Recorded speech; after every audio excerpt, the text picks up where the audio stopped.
Hello viewers, welcome back to my channel again. Great solution institute में आप सभी का स्वागत है। मेरा नाम है मुकुल और आज आपको बताने वाला हूँ टैली प्राइम रिलीज 4.0 को कंटिन्यू करते हुए आज की वीडियो में बताऊंगा आपको कि what is the purpose of general voucher. हालांकि मैंने आपको लास्ट वीडियो के अंदर बताया था कि अगर मैं एंट्री कर रहा हूँ उधार की, चाहे वो सेल की हो, चाहे वो परचेज की हो, या फिर किसी अकाउंट्स को सेटल करना हो एज ए एडजस्टमेंट, तो मैं यूज़ करने वाला हूँ जनरल वाउचर के अंदर। बट आज जो आप देख पा रहे हैं स्क्रीन के ऊपर एंट्रीज, ये मैं आपको बताऊंगा आज एक कंपनी के अंदर करके, ताकि आपके सारे आउट क्लियर हो जाए कि हाँ एक्चुअल में यूज़ होता क्या है, हम यूज़ करते क्यों है जनरल वाउचर को। शुरू करने से पहले कहना चाहूँगा कि जो कोई व्यूअर इस चैनल पर पहली बार आया है ऐसी यूजफुल वीडियोज़ के लिए, इन्फॉर्मेटिव वीडियोज़ के लिए चैनल को सब्सक्राइब करना बिल्कुल ना भूलिएगा और हाँ बेल आइकन पर प्रेस भी जरूर कीजिएगा ताकि जब भी कोई वीडियो अपलोड हो उसकी नोटिफिकेशन आप तक पहुँच सके। चलिए स्टार्ट करते हैं आज की वीडियो और समझते हैं एंट्री कौन कौन सी हैं। जैसे आप बात कर रहे हैं, पहली एंट्री क्या है, डेप्रीशिएशन ऑफ फिक्स्ड एसेट्स। हमें सबको पता है क्या होता है, मीनिंग क्या है डेप्रीशिएशन का, विच मीन्स कि अगर मैंने कोई एसेट लिया, कोई प्रॉपर्टी ली है, अगर उसकी वैल्यू कम हो रही है तो वो डेप्रीशिएशन है, अगर वैल्यू इंक्रीज हो रही है तो वो एप्रिशिएशन है। But most of the cases में अगर हम कोई बाइक, स्कूटर, लैपटॉप, मोबाइल लेते हैं तो हम उसको जब बेचते हैं ना, तो हमें वो कीमत नहीं मिलती जिसमें हम लिया होता है। तो जो हम कीमत वो नहीं मिलती, जितना डिफरेंस आता है वो क्या है हमारा, वो है डेप्रीशिएबल अमाउंट, जो कि हमारा कंपनी के लिए क्या रहता है, खर्चा रहता है। तो उसकी एंट्री कैसे करेंगे, चलिए समझते हैं टैली के अंदर। जैसे कि आप देख पा रहे हैं टैली मैंने ओपन कर रखी है और यहाँ पे कोई भी वाउचर एंटर्ड नहीं है। तो ऑब्वियसली बात है, जब वाउचर एंटर्ड नहीं होगा तो चेक करेंगे जब बैलेंस शीट में, तो वो भी हमारे को खाली दिखाई देगी। तो यहाँ पे हमारे पास कोई भी बैलेंस शीट नहीं है, एम्प्टी है। तो मैं यहाँ पे क्या करने वाला हूँ, मैं यहाँ पे पहले करता हूँ परचेज। तो मैं वाउचर में गया और मान लीजिए कि मैंने यहाँ पे 10 अप्रैल को मैंने कंप्यूटर परचेज किया, ठीक है, और मैंने कंप्यूटर लिया उधार में लिया। तो क्योंकि मेरे पास कैश तो है नहीं, मेरे पास बैंक बैलेंस है, तो मैं यहाँ पे गया F7 में, F7 की प्रेस करूंगा या फिर आप यहाँ से प्रेस कर सकते हैं जनरल वाउचर। तो यहाँ पे लिखा आ जाएगा विच मीन्स कि मेरा वाउचर जो है एक्टिवेट हो गया है। अब यहाँ पे आ रहा है बाय मीन्स डेबिट, कि मेरे पास क्या आया, कंप्यूटर आया ना, डेबिट व्हाट कम्स इन। तो मैं यहाँ पे कंप्यूटर को लूंगा, तो क्या कंप्यूटर बना आ रहा है, यहाँ पे नहीं आ रहा। तो मैं यहाँ पे करूंगा क्या, क्रिएट। जैसे मैंने यहाँ पे क्रिएट किया तो यहाँ पे डायलॉग बॉक्स आ गया, विंडो आ गई, जिसको मुझे फिलअप करना होगा as per the detail required जो उसने मांगी है। तो पहला क्या आएगा, नेम। तो मैंने यहाँ पे क्या लिखा, कंप्यूटर, जो कि मेरा बनेगा अंडर फिक्स्ड एसेट्स के। एसेट्स में क्यों लिया, क्योंकि जब मैं इसको बेचूंगा इसकी रीसेल वैल्यू कोई ना कोई होगी, चाहे वो 1 रुपया ही क्यों ना हो। तो किसी भी एसेट की अगर रीसेल वैल्यू होती है तो वो आता है फिक्स एसेट्स के अंदर। तो मैंने यहाँ पे लिया फिक्स एसेट्स और यहाँ पे जीएसटी एप्लीकेबल है, नो, यहाँ भी कर देता हूँ नॉट एप्लीकेबल, एंड कंट्रोल लेकर के बाहर। मेरा कंप्यूटर आया मान लीजिए 50,000 रुपये का और मैंने लिया उधार में। उधार किससे लिया, तो जिस पार्टी से लिया उस पार्टी का नाम आ जाएगा। तो पार्टी का नाम यहाँ पे बना नहीं हुआ, तो मैं यहाँ पे करता हूँ क्रिएट। तो मैं यहाँ पे लेता हूँ like for example global infotech, और ये मेरा क्या होगा, सन्ड्री क्रेडिटर्स, क्योंकि इसको मुझे पैसे देने हैं। डेटर वो होता है जिससे पैसे लेने होते हैं और क्रेडिटर होता है वो जिसको पैसे देने होते हैं। तो यहाँ पे आएगा सन्ड्री क्रेडिटर्स। तो मैंने यहाँ पे लिया sundry creditors. Bill bye bill yes करेंगे, क्यों, मैंने आपको बताया था लास्ट वीडियो के अंदर कि अगर इस पार्टी से मेरे पास मल्टीपल परचेज हैं तो जब मैं पेमेंट दूंगा तो मुझसे पूछेगा कि जो पेमेंट मैं कर रहा हूँ वो कौन से बिल की अगेंस्ट कर रहा हूँ। तो इसलिए हम यूज करेंगे बिल बाय बिल रेफरेंस। अगर आप नो करना चाहेंगे तो नो भी कर सकते हो, कोई इशू नहीं है, बट मैं यहाँ पे यस करता हूँ। और कंट्रोल लेकर के बाहर आया, विच मीन्स मेरी वो विंडो सेव हो गई, लेजर मेरा सेव हो गया और यहाँ पे उसका बिल नंबर आ जाएगा। मान लीजिए बिल नंबर है उसका POL/10, तो इसका बिल नंबर आएगा जो वहाँ पे इनवॉइस पे लिखा होगा। और यहाँ पे नरेशन मेरे लिए रेफरेंस के लिए, तो मैंने यहाँ पे क्या लिखा, being computer purchased for office use. तो अब ये मेरी पहली एंट्री हो गई है। अब हम बात करते हैं क्या, जो मैंने आपको बताया था कि मुझे हमने करना क्या है, हमें निकालनी है डेप्रीशिएशन। इसकी एंट्री कैसे करेंगे, अब देखिए बात समझने की है कि हमारा अमाउंट क्या होगा, ये निकलता है बेस्ड ऑन सर्टेन फॉर्मूलाज और कैलकुलेशंस, जिसका ठीक है। इसमें हमारे मेथड होते हैं स्टैंडर्ड मेथड या फिर होता है हमारा क्या, written down method, as per the account terms की आपसे बात कर रहा हूँ। तो हमारे पास अमाउंट कोई भी हो, हम मान के चलते हैं कि जो हमारी डेप्रीशिएशन है वो है like for example 40% annually, 40% annually है, विच मीन्स क्या रहेगा, 365 दिन के हिसाब से इसको निकालेंगे। तो अगर ये मेरी एंट्री कब हुई थी, हम चेक करते हैं कि जो मैंने कंप्यूटर परचेज किया था वो परचेज किया था 10 तारीख को। अगर मैं यहाँ पे जाऊँगा डिस्प्ले मोर रिपोर्ट्स के अंदर जाके और जाऊँगा डे बुक में, तो देखिए यहाँ पे कंप्यूटर परचेज मैंने कब किया, 10 अप्रैल को लिया, which means 1st, 2nd, 3rd, 4th, 5th, 6th, 7th, 8th, 9th, 10th, 10 दिन निकल गए। अब 10 दिन अगर निकल गए हैं तो साल में दिन कितने होते हैं? 365 दिन, 365। इसमें से अगर मैं 10 डेज लेस कर दूंगा तो कितना बचेगा? 355, विच मीन्स कि मेरी जो डेप्रिसिएशन है ना वो इतनी डेज की आएगी। तो अगर 40% एनुअली है तो विच मीन्स कि मेरा कंप्यूटर अगर 50,000 आया है तो 50,000 का आप निकाल लीजिए कितना मोटा मोटा 40%। तो ये कितना हो जाएगा हमारा? ये हमारा हो जाएगा इक्वल टू 20,000। तो 20,000 आ गया। इसको मल्टीप्लाई करो कितने से? 355 से डिवाइड बाय 365। तो कितना अमाउंट आएगा हम कंप्यूट कर लेते हैं। मैंने यहाँ पे खोला कैलकुलेटर और मैं यहाँ पे लेता हूँ अमाउंट कितना? 20,000 इंटू 355 डिवाइड बाय 365। तो ये वैल्यू आई कितनी? 19,452 रुपये। ठीक है, तो 19,452 जो है मेरी आई डेप्रीशिएशन साल के एंड में। तो अगर मैं 31 मार्च को एंट्री करूंगा ना तो मैं क्या करूंगा? इस अमाउंट की एंट्री करूंगा। तो मैं आपको पहले बता रहा हूं कि अमाउंट कंप्यूट करने के तरीके अलग अलग होते हैं। ठीक है, अगर हम चलते हैं as per the accountant level के ऊपर, जैसे हम बात करते हैं क्या कि जैसे हमने पढ़ते हैं +2 के अंदर 10+1 के अंदर उसमें बताया होता है साफ साफ के 2 मेथड्स होते हैं। कौन कौन से? रिटन डाउन मेथड होता है और एक होता है स्ट्रेट लाइन मेथड, लेकिन वो होते हैं as per the company law. ठीक है, बट मैं आपको सिंपल सा फंडा बता रहा हूं क्या कि एग्ज्यूम कर लीजिए कि 40% है, मैंने 10 तारीख को यूज किया है तो विच मीन्स कि साल का हुआ 40% और जितने नंबर ऑफ डेज मैंने यूज किए हैं उसको मैं कंप्यूट कर लूंगा। तो विच मीन्स कि मेरी इतनी वैल्यू आई है। अब हमें समझना क्या है कि इतने की अमाउंट को हम कैसे यूज करेंगे, टैली में डालेंगे कैसे। तो मैं यहां पे क्या करूंगा? 31 मार्च को इसकी एंट्री करूंगा। अब 31 मार्च को मैंने क्यों लिया? बिकॉज क्योंकि 31 मार्च को क्या होता है? क्लोजिंग होती है उस कंपनी का, साल का लास्ट डे होता है ईयर का। तो जो क्लोजिंग करेंगे वो नेक्स्ट ईयर के लिए ओपनिंग चली जाएगी। तो ओपनिंग कैसे जाएगी मैं आपको वो बताऊंगा नेक्स्ट वीडियो के अंदर, बट अभी के लिए क्या है कि मुझे क्लोजिंग करनी है। तो यहाँ पे मेरा क्या आएगा? अकाउंट बनेगा डेप्रीशिएशन का, क्योंकि मेरा वो खर्चा है। तो क्या वो अकाउंट बना हुआ है? यहाँ पे नहीं बना हुआ। तो मैं यहाँ पे करता हूँ क्रिएट। मैंने यहाँ पे लिया क्या? डेप्रीशिएशन, जो मेरा बनेगा अंडर इनडायरेक्ट एक्सपेंस के, और मैंने यहाँ पे कंट्रोल ए करके यहाँ से आया बाहर। और कितना अमाउंट यहाँ बनेगा मेरा? 19,452। तो मैंने यहाँ पे लिया 19,452 और मेरे पास कम क्या हुआ? कंप्यूटर कम हुआ। तो मैं यहाँ पे लूंगा कंप्यूटर। जैसे ही मैं कंप्यूटर कम करूंगा ना तो देखिए 50,000 में से वैल्यू ये निकली तो कितना रह गया? 30,548। मैं कंट्रोल ए करता हूँ और बाहर आता हूँ। अब चेक करते हैं इसका इफेक्ट कहाँ पड़ता है? बैलेंस शीट के ऊपर। मैं जाता हूँ बैलेंस शीट में और यहाँ पे मैं निकालता हूँ क्या? डिटेल। तो डिटेल निकाली मैंने। डिटेल निकाल कैसे करेंगे? ऑल्ट के साथ F1 प्रेस करूंगा। तो देखिए 50,000 मेरे देने हैं किसके? सेंट्री क्रिएटर के, जो कि कौन है? वो है हमारा ग्लोबल इन्फोटेक।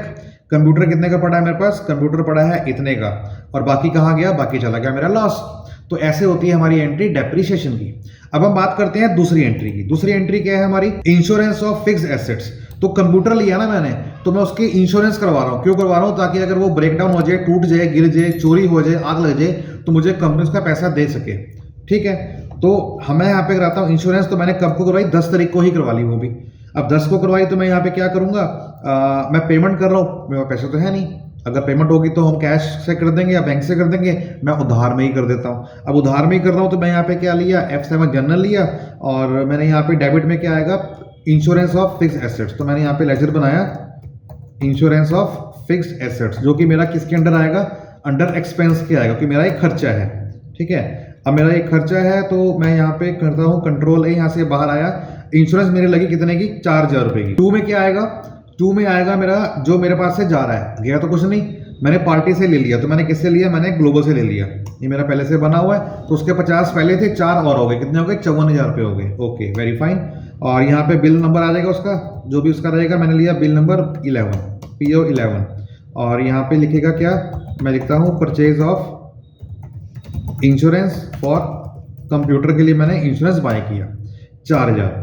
अब एक्चुअल मुझसे गलती क्या हुई कि मैंने ये 1 तारीख को बुक करी है ना, तो साल का मेरा पीरियड होता है 12 महीने का, तो ये चले 31 मार्च तक पूरा हो जाता है। अगर मैं इस एंट्री को करता हूँ पेज अप करके चेंज, मान लीजिए मैंने इसको लिया कब? मैंने लिया इसको 1 नवंबर को, 1 नवंबर 2023। अब बात समझने की है कि कैसे काम करेगी। ठीक है, मैं इसको करता हूँ सेव। अब 1 नवंबर को मैंने लिया, 31 मार्च को मैंने क्लोज करना है। तो आप समझिए बात को कि मैंने यूज कितना किया? मैंने यूज किया अप्रैल का मंथ, मई का मंथ, जून, जुलाई, अगस्त, सितंबर, अक्टूबर। मैंने यूज किया 6 महीने। ठीक है, तो जो मेरी डेप्रीशिएशन है ना सो जो मेरी है ना डेप्रिसिएशन वो लगेगी 6 महीने की, क्योंकि मैंने 12 महीने का पैसा दिया है, तो वो जो मेरा रहेगा वो 6 महीने का रहेगा। तो उसके लिए मुझे क्या करना होगा, तो मैं इसको खर्चे में नहीं मानूंगा, मैं इसको मान लूंगा कि ये मेरे करंट एसेट्स हैं, क्योंकि इस साल के लिए मुझे 6 महीने के लिए बुक करना है। ठीक है, तो मैं यहाँ पे इसको करता हूँ अल्टर, कंट्रोल के साथ मैं एंटर करता हूँ और इसको यहाँ लेता हूँ करंट एसेट्स, विच मीन कि ये मेरे प्री पेड एक्सपेंसेस हैं, जो कि मैं अगले साल के कुछ महीने के लिए भी पे कर रहा हूँ, तो मेरे प्री पेड हो गए हैं। ठीक है, तो मैंने किया करंट एसेट में कंट्रोल ए किया और उसके बाद मैं यहाँ पे आ गया बाहर। ठीक है, अब बात समझने की है क्या कि मेरे पास अगर हम डे बुक में जाके चेक करेंगे तो आप देखेंगे यहाँ पे कि मैंने 1 नवंबर को इंश्योरेंस बाय करी, लेकिन 31 मार्च को मेरा खत्म हो जाएगा। तो मैंने जो खर्चा बुक करना है 31 मार्च को ना, वो इतने का ही करना है। किसका? नवंबर, दिसंबर, जनवरी, फरवरी, मार्च, नवंबर, दिसंबर, जनवरी, फरवरी, मार्च, 5 महीने का। हाँ, 6 महीने नहीं, 5 महीने का। तो मुझे 5 महीने का यहाँ पे बुक करना है। अब 5 महीने का बुक करना है, तो अगर मैं इसको करूँ डिवाइड बाय 12 से, तो ये कितने पे जाएगा? ठीक है, मैं इसको करता हूँ compute 4000 divide by 12, which means जो मंथली हो गया ना हमारा, वो मंथली हो गया 333 पर मंथ का हो गया। तो 333 को अगर मैं मल्टीप्लाई करूँ 5 महीने से, इतना मैंने यूज किया है, इतना मुझे खर्चा बुक करना होगा। तो मेरा खर्चा कितने का बुक हुआ? 1665 रुपए का। बाकी मेरा प्रीपेड में ही रहेगा। कैसे रहेगा दिखाता हूँ आपको, क्योंकि इस एंट्री के बाद जो मैंने कन्वर्ट किया इसको एसेट्स के अंदर, तो आप देखेंगे यहाँ पे बैलेंस शीट में जाके कि वो जो 4000 रुपये था ना, वो हमारे कहाँ पे शो हुए? वो हमारे शो हुए इंश्योरेंस ऑफ फिक्स एसेट्स के अंदर। लेकिन 31 मार्च को इसमें से वैल्यू कम हो जानी चाहिए एज अ प्रीपेड। तो वो कैसे होगी, चलिए देखते हैं। तो मैं यहाँ पे गया वाउचर्स के अंदर, वाउचर्स में जाने के बाद मैं यहाँ पे 31 मार्च को एंट्री करूंगा और यहाँ पे मैं क्या लूंगा, लेजर बनाऊंगा 31 मार्च 24, और यहाँ पे लेजर बनाऊंगा इंश्योरेंस एक्सपेंस, जो कि मेरा बनेगा अंडर इनडायरेक्ट एक्सपेंस के। ठीक है, अब यहाँ पे किया मैंने नॉट एप्लीकेबल। अब यहाँ पे जो बात समझने वाली है वो क्या है, वो ये है कि मुझे कितना खर्चा यहाँ डालना है। तो अगर मैं इस अमाउंट को लेस कर दूं 4000 रुपये से, तो विच मीन्स कि मेरा इतना अमाउंट आएगा 2365 रुपये। या फिर आप एक काम और कर सकते हैं क्या, कि मैंने यूज़ कितना किया है, मैंने यूज़ किया है नवंबर, दिसंबर, जनवरी, फरवरी, मार्च, 5 महीने किया है ना। तो इसको दोबारा कर लो एक बार, 4000 डिवाइड बाय 5, तो मैंने 4000 और डिवाइड बाय 12, तो ये मेरा हो गया मंथली, और मंथली को मैंने कर दिया मल्टीप्लाई बाय 5 महीने से, तो मेरा कितना बना 1667। तो यहाँ पे जो अमाउंट आएगा मेरा वो आएगा 1667। ठीक है, ये मेरा खर्चा बुक हो गया एक्सपेंस में। और अब जो है समझने वाली बात वो क्या है कि मैं कम करूंगा किसको, इंश्योरेंस ऑफ फिक्स एसेट्स को, जो कि मेरे बने थे प्रीपेड के अंदर। अब जैसे ही मैं एंटर करूंगा, यहाँ पे था 4000 रुपये, मीन्स इस जगह शो करता है।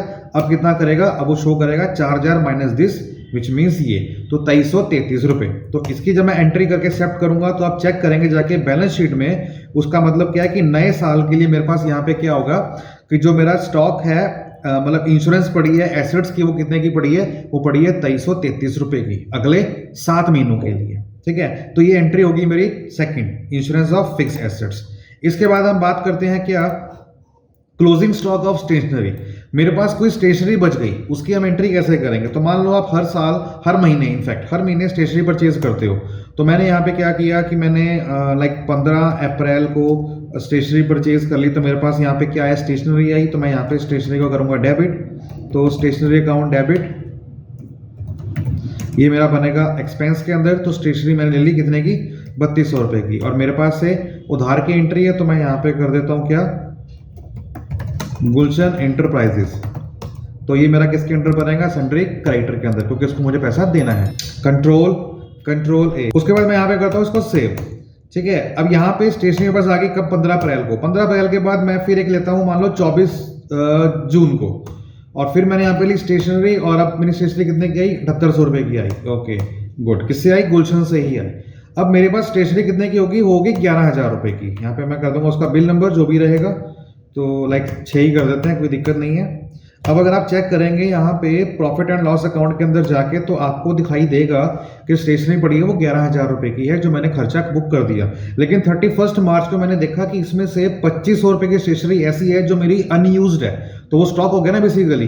तो मैं उसको कन्वर्ट कर दूंगा खर्चे से कहाँ पे, एसेट्स में। तो वो कैसे होगी देखते हैं। मैं यहाँ पे वाउचर में गया, और मैं यहाँ पे गया डेट 31 मार्च 24, अब यहाँ पे क्या बनेगा लेजर, स्टेशनरी स्टॉक। तो मैं यहाँ पे बनाऊंगा लेजर ऑल्ट सी करके, और इधर लिया मैंने स्टेशनरी स्टॉक, जो कि मेरा बनेगा किसके अंडर, करंट एसेट्स के। और उसके बाद मैं यहाँ पे करता हूँ ओके। कितने का स्टॉक बचा मेरा, 2500 रुपये का। और आया कहाँ से, ये आया स्टेशनरी से, जो मैंने पहले बुक कर रखा था एज एक्सपेंसेस। मैंने यहाँ पे किया ओके। तो देखिए स्टेशनरी यहाँ पे कितनी की जाएगी, 8500 की, विच मीन्स खर्चा मेरा कम हो गया और स्टॉक मेरा बढ़ गया। तो वहाँ से मैंने ट्रांसफर कर दिया अपने एक्सपेंसेस स्टॉक के अंदर, कंट्रोल किया एंड एंटर। अब अगर आप चेक करेंगे जाके बैलेंस शीट, तो आप देखिए कि यहाँ पे क्या आ रहा है कि स्टेशनरी स्टॉक बचा है कितने का, 2500 रुपये का, और इंश्योरेंस मेरी बची है कितने की, 33 रुपये की, और जो लगी थी मेरी डेप्रिसिएशन 50,000 के ऊपर, वो लगने के बाद मेरी वैल्यू रहेगी इतनी। विच मीन्स अभी कंप्यूटर की वैल्यू ये है, और इंश्योरेंस की वैल्यू ये है, और स्टॉक की वैल्यू ये है। तो सब कुछ ऑटोमेटिकली कंप्यूट करेगा, सिर्फ हमें पास करनी है एंट्री, जो कि बड़े ध्यान से करनी होगी। फिर हम बात करते हैं नेक्स्ट एंट्री की, वो क्या है, पेबल्स। अब पेबल्स हम यूज करते हैं खर्चे को बढ़ाने के लिए। Like at the end of the year अगर हमारा प्रॉफिट बढ़ रहा है, प्रॉफिट अगर बढ़ रहा है तो हम क्या करेंगे, उसको लेस करने के लिए, मिनिमाइज करने के लिए अपने खर्चों को बढ़ाएंगे। खर्चों को बढ़ाएंगे, उससे क्या होगा, प्रॉफिट कम शो होगा, कम शो होगा तो नेचुरली बात है कि इनकम टैक्स हमारा कम शो होगा। उसकी खैर बात की बात, उसकी हम बात डिस्कस अभी नहीं करेंगे, वो बात की बातें रहेंगी हमारी। तो अभी क्या बात करनी है हमने कि जो हम बात कर रहे हैं पेबल्स की, तो वो क्या है। लाइक फॉर एग्जांपल हम अगर रेंट पे कर रहे हैं अपने लैंडलॉर्ड को, तो रेंट हम पे करते हैं 6, 7, 8 तारीख को। तो हमारा तो जो हमने मार्च के अंदर रेंट दिया वो तो फेब मंथ का था। अब जो हमारे मार्च के मंथ का है वो तो अप्रैल में जाएगा, लेकिन क्लोज 31 को हो रहा है। Example number 1। एग्जाम्पल नंबर 2 की बात करते हैं। हमारे पास जो सैलरी में स्टाफ जो काम करता है सैलरी के ऊपर, उसको जब हम सैलरी पे करते हैं, वो पे करते हैं अराउंड 8, 9, 10 के आसपास। तो अगर 31 मार्च को अकाउंट क्लोज हो रहा है तो क्या 31 को पे कर देंगे, नहीं, शायद आप कर भी दो। नंबर 3 एग्जाम्पल लेके चलते हैं। जो बिजली का बिल है, जो टेलीफोन का बिल है, क्या 31 मार्च को अगर एक्सपेंस क्लोज हो, आपके अकाउंट्स क्लोज हो रहे हैं, तो क्या बिल 31 मार्च शाम को आ जाएगा, नहीं ना, वो तो अप्रैल किसी डेट भी आ सकता है, 10 को, 15 को, 20 को। तो क्या करेंगे हम लोग, उन खर्चों को डाल दें, खर्चों को बुक कर देंगे, बट देंगे नहीं। क्यों, कोई हम पता नहीं देना कितना है, कितने का बिल आएगा हमें क्या पता। हाँ सैलरी देनी है, बट कितनी देनी है, काट के देनी है, पूरी देनी है, कुछ नहीं पता। विच मीन्स कि वहां पे खर्चे बुक कर देंगे, बट पेबल क्रिएट कर देंगे। पेबल का मतलब यहाँ पे क्या होता है, प्रोविजन एंट्रीज। हम लोग एक प्रोविजन क्रिएट कर देंगे कि हाँ ये खर्चा हमने बुक कर दिया, लेकिन जब नेक्स्ट मंथ आएगा अप्रैल, नेक्स्ट सेशन का, नेक्स्ट फाइनेंशियल ईयर का, तो हम लोग वहां पे क्या करें, खर्चा बुक नहीं करेंगे, क्योंकि वो ऑलरेडी बुक हो चुका है पहले वाले ईयर के अंदर। बस हमें करना क्या होगा, सिर्फ उसको पेमेंट देनी होगी कैश या बैंक से। तो यहाँ पे पेबल कैसे रहेंगे हम लेके चलते हैं। मैं मान लो कि मैं सैलरी बताता हूँ, तो मैंने यहाँ पे लिया 31 मार्च। तो मैंने यहाँ पे क्या किया, सैलरी पेबल करता हूँ। तो मैंने यहाँ पे लेजर बनाया पहले सैलरी का, विच मीन्स खर्चा होगा मेरे स्टाफ की सैलरी का। तो मैंने यहाँ पे लिया स्टाफ सैलरी, और ये मेरा बनेगा अंडर इनडायरेक्ट एक्सपेंस के।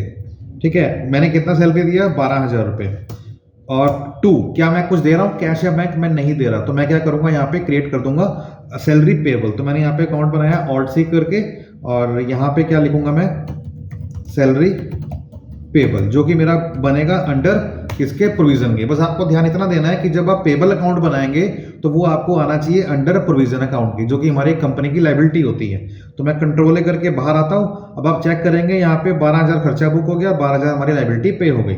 अगर हम चेक करें बैलेंस शीट में जाके, तो आप देखेंगे मजेदार बात क्या, डिटेल निकाल के ऑल्ट F1 के साथ, कि जो लायबिलिटी है मेरी कितनी होगी, 77,000 की होगी। इसके अंदर क्या है, 12,000 मेरे प्रोविजन है, और 65,000 मेरे किसके हैं, ग्लोबल इन्फोटेक के थे। कैसे कैसे,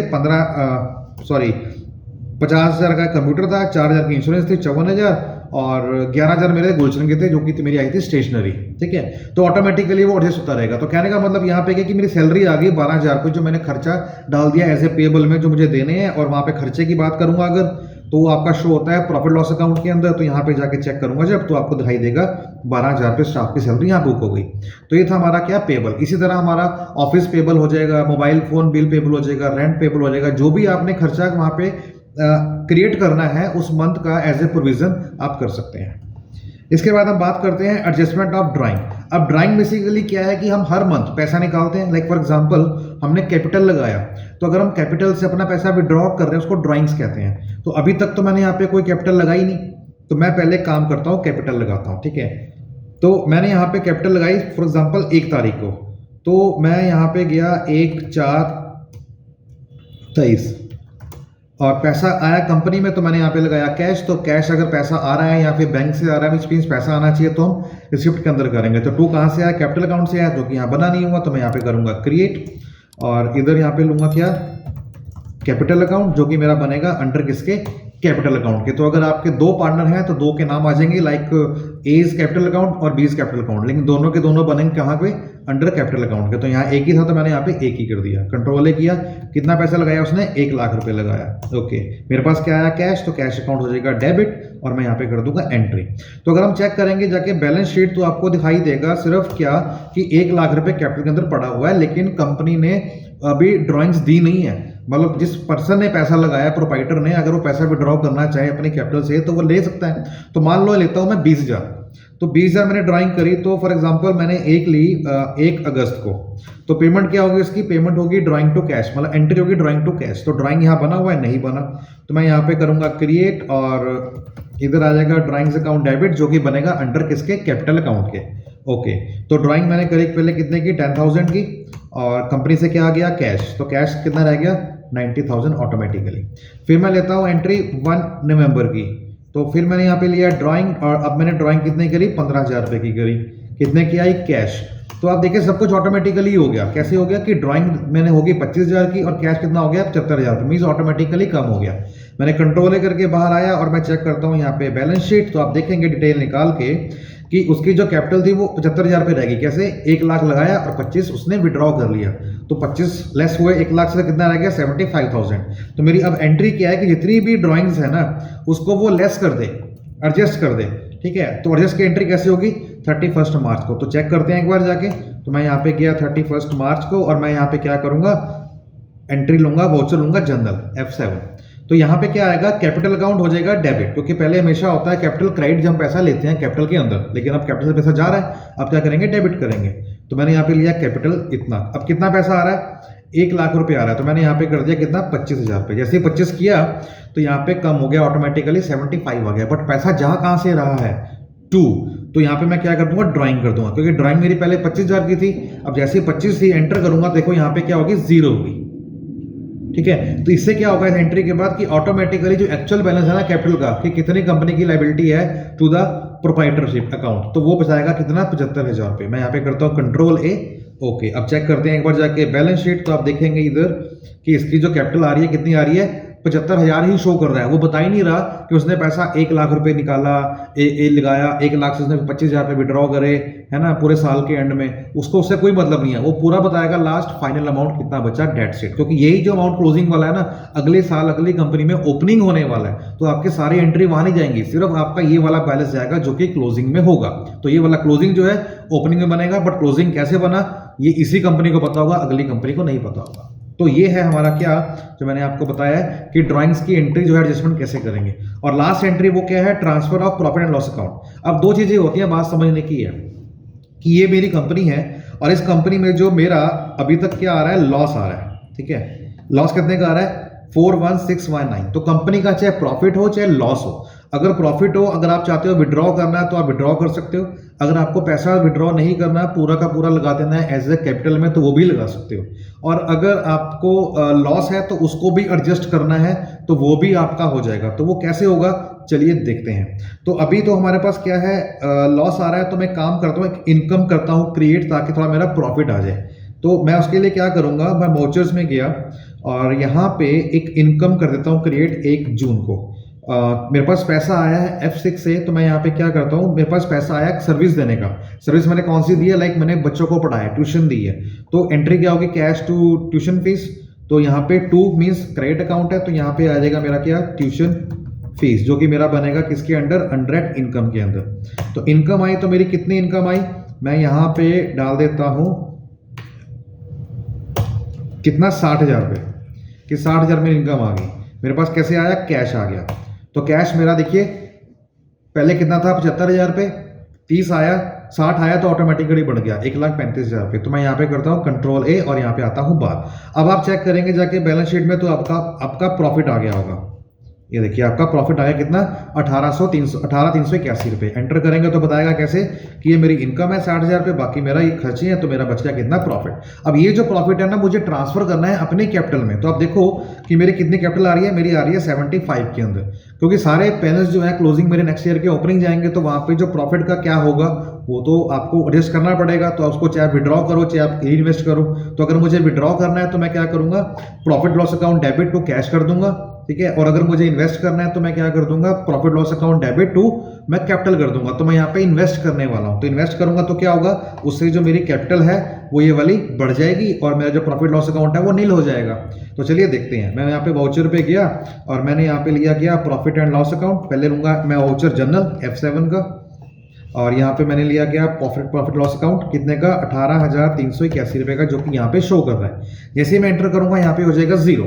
अब वो कहाँ जा रहा है, वो जा रहा है कैपिटल अकाउंट के अंदर। तो मैंने कैपिटल में किया एंटर, तो देखिए 75,000 प्लस 18,381 टोटल ऐड किया, तो इतना अमाउंट कितने का आ गया, 93,381। और मैं यहाँ पे करता हूँ क्या नरेशन में, ट्रांसफर ऑफ प्रॉफिट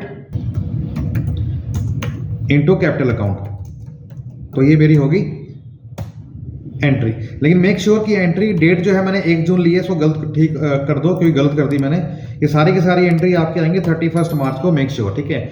और मैंने यहाँ पे किया कंट्रोल A डन। अब आप चेक करेंगे बैलेंस शीट, तो आप देखेंगे यहाँ पे कि ये ट्रांसफर करने के बाद इतना था, ट्रांसफर हो गया, तो कितना हो गया कैपिटल आपका 93,381। तो ये था आज की वीडियो का निचोड़, जिसके अंदर मैंने आपको बताया कि एक्चुअल में हम अगर रियल टाइम डाटा की बात करें, कंपनी की बात करें, तो वहां पे इस तरह की एंट्रीज का यूज होता है।